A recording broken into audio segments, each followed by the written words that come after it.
pack. And let's face it, human beings and king cobras cannot live together. Both species will try to destroy each other. But anyway, now here's what's so bad about not eating beef.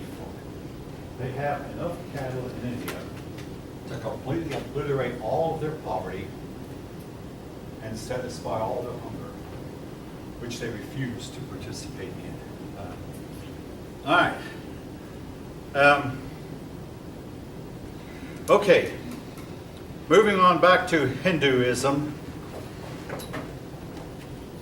They have the concept of High One, Raha.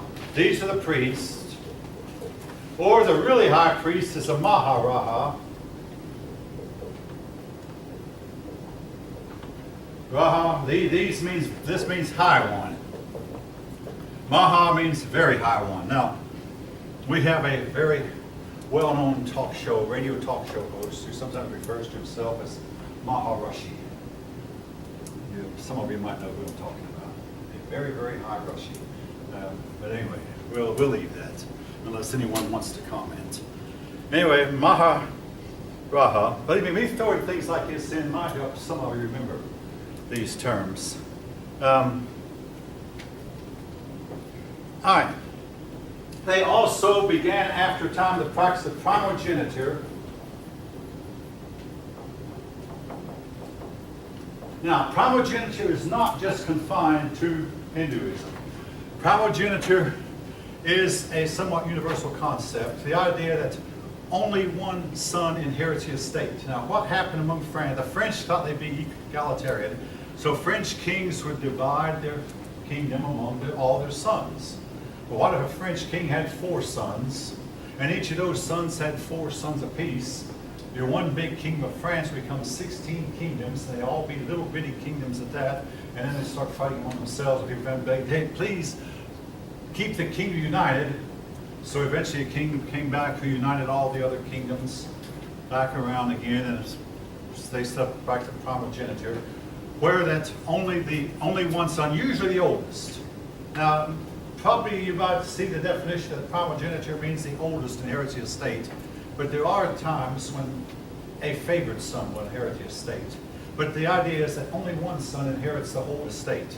And the rest of the sons might get a little bit of money, or maybe a few titles, or maybe a few weapons, or a suit of armor, or something like that. But the estate, all the lands go to the oldest one. That's the concept of primogeniture.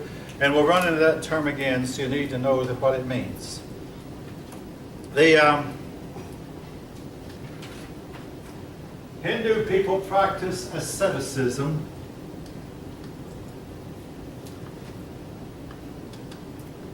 I had some people get on to me this morning about my lousy handwriting.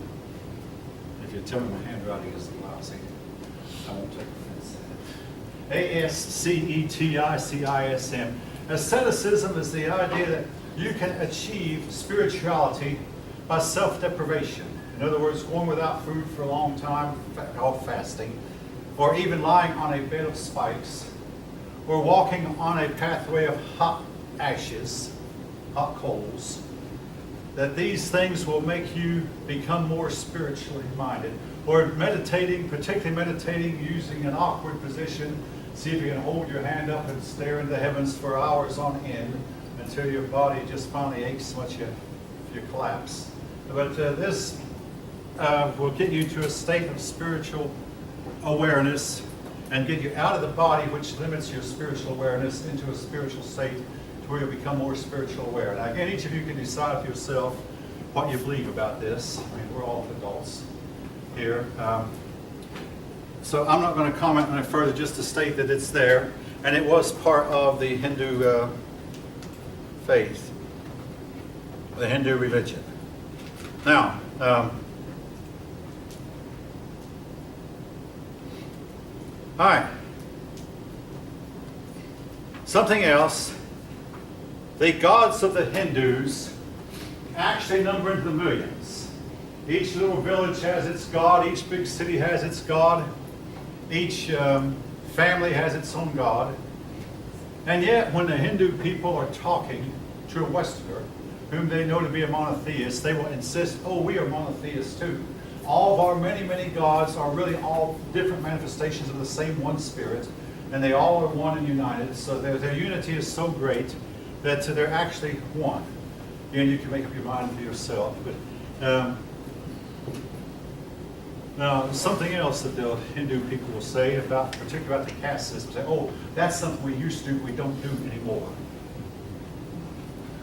I just now noticed this. And these things that I've been told the balls cost $200 a piece and should not be on. Anyway, I just happened to look up in there.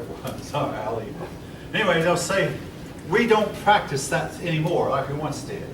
But there was a case not too long ago, about 2010, where a Hindu man caught his daughter dating another Hindu man who belonged to a different caste. He killed her. This crime occurred, anyone know about it, in the United States. Of course, it's a crime in the United States. They took him to a judge. I thought here I'd have religious freedom. That's my religion. I felt like I was free. The judge said, no, in this country, what you did is illegal. He committed the crime and he had to serve time in an American prison. Yes? Wait, if he was in his own country, he would have been allowed to kill his daughter and nobody would have batted him? Officially, I'm supposed to say no. It's like officially, any Hindu person will tell you, oh, we don't do that anymore. But, and I'll leave it at that. All of you know what I'm thinking. Anyway, okay. Didn't know the gist of what I'm thinking. And keep in mind, I'm being recorded. I'm recording myself. Some of you might be recording me also. I don't care. But anyway, I'm recording myself. All right.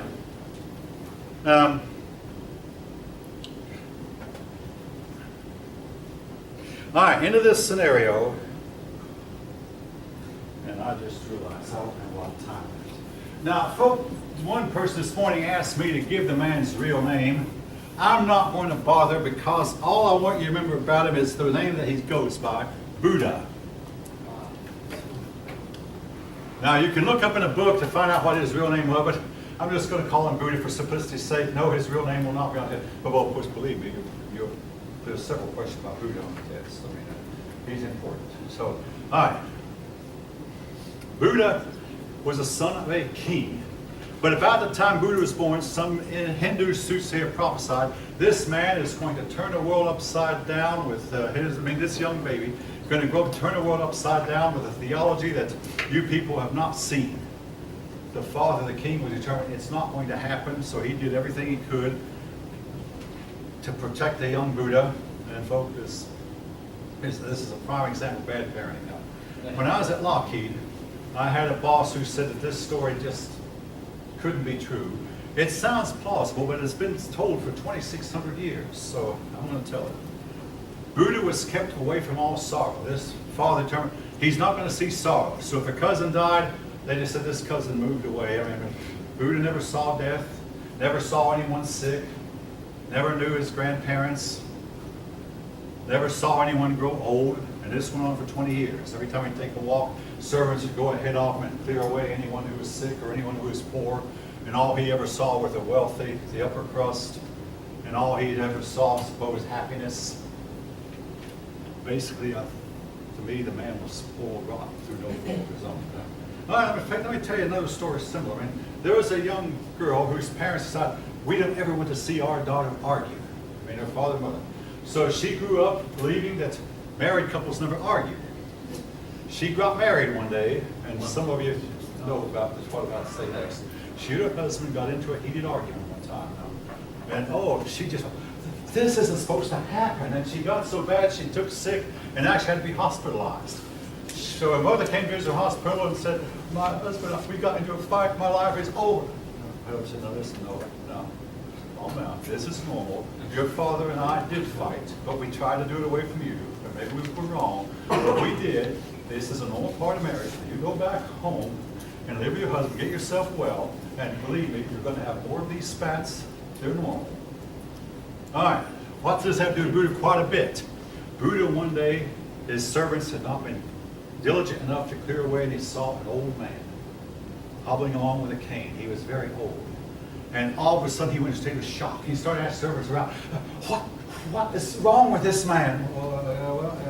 He's a little, do you mean I'm going to become like him someday? Well, yeah, we all do. I mean, it just threw him into a loop. For several years, he went on fastings. He renounced his title as king, as prince, who is destined to inherit the throne. He renounced that and went around, may I say, moaning and groaning and engaging in some serious fasting. Eventually, he found some peace of mind after some long self-examination. But he founded a new religion that was almost, at one point, almost took over India. Now, it had some differences, and it came out of Hinduism because he'd been taught Hinduism, but he had some differences. One difference was men and women were more equal. He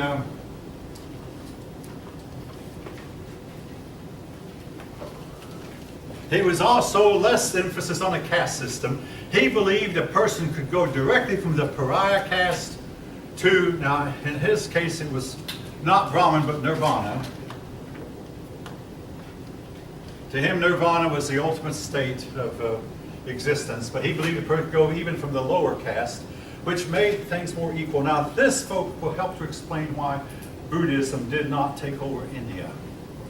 That Hindu people really wanted to maintain their caste system, and Buddhism somewhat ran counter to it. But he also came to believe that you could find happiness through a bunch of rites. I'm going to write these down. Among them, right thoughts, right knowledge. Hey, don't memorize all 8 of them. Just learn about 2 or 3 of them. Right purpose, right talking, right conduct, right awareness, right meditation. He emphasized a lot of meditation. I must mention his occupation.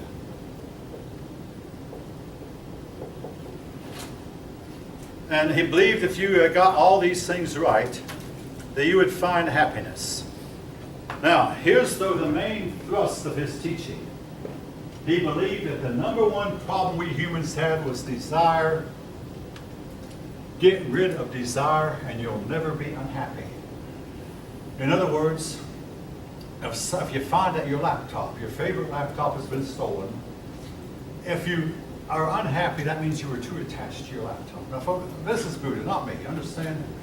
Well, if somebody kills one of your children and you feel sorrow over it, that shows that you had an attachment for your children that you really shouldn't have had.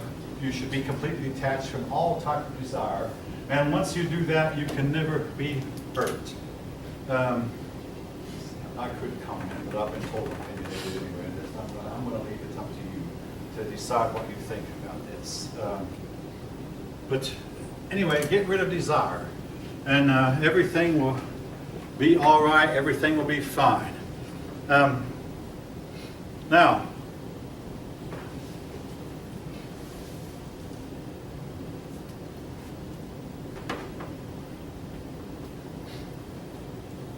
anyway,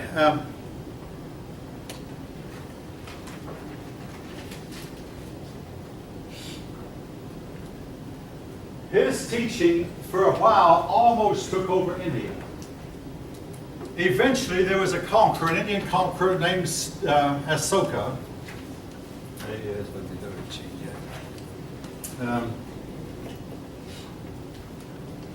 Asoka started out as a Hindu. And as a Hindu, he conquered and conquered. Then one day he became a Buddhist.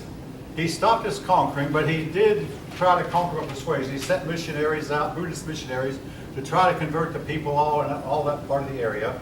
And they did make a lot of converts. And he set up numerous stupas These were the Buddhist holy places, where suppose at this stupa, Buddhist said this. And then you go to another stupa many miles away, that this is where that Buddha did that. Or Buddha said this over here. And the people would come, the Buddhists would come to these stupas.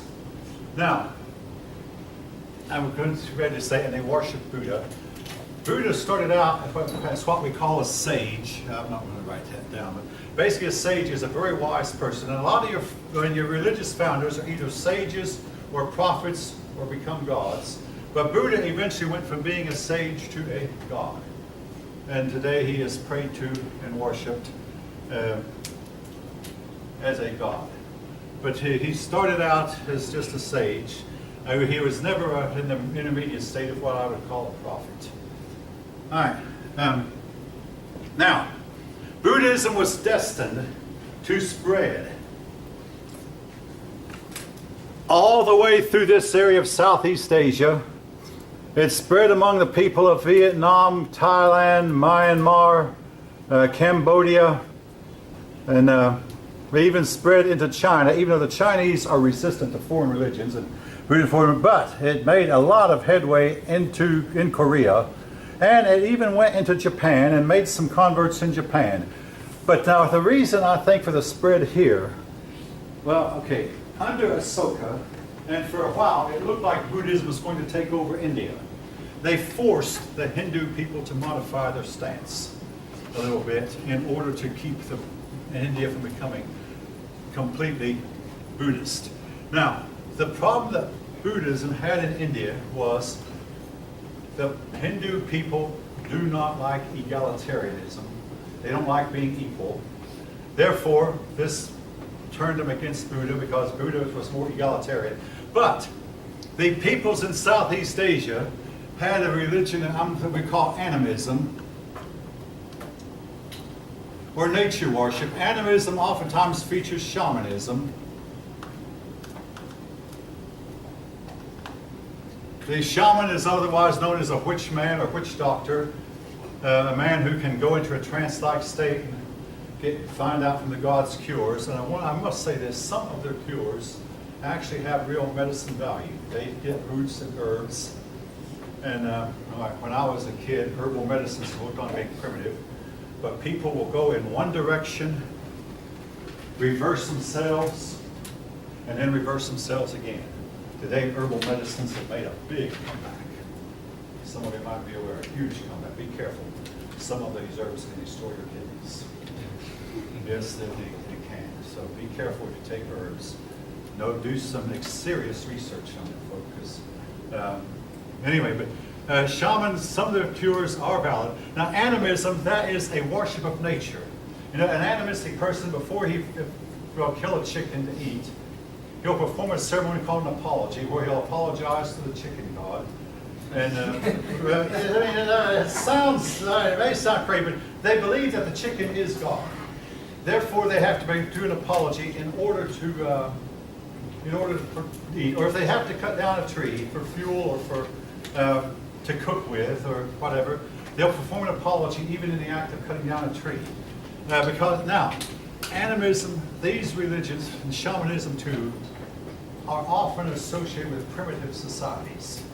Now, primitive societies tend to be egalitarian. In other words, among the American Indians, there might have been two men in the village who rose a little bit above the others, the chief and the shaman. And in both cases, they were not born to be shamans, they were not born to be chiefs. They got picked. But otherwise, everybody was equal.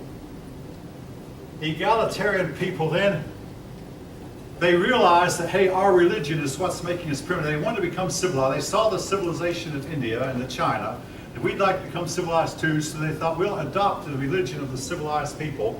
And then a lot of times they chose Buddhism because Buddhism would at least seem to help them advance themselves towards civilization, much more so than animism or shamanism did. Again, some religions seem to lead to their followers becoming more advanced than others. Now, I'm about to close, but let's see. Oh yeah, so something I know that I missed. Oh yeah, something very, very important all of you have heard of. The Hindus practice this, and I should have mentioned earlier, yoga. Basically, that's a meditation. The nearest thing we have to in the West called transcendental meditation, where you try to achieve spirituality by intense, deep thinking or intense meditation. Meditation is taught among Christians also, even among Jewish people. I believe a lot of the religions, but yoga is a type of deep meditation. All right,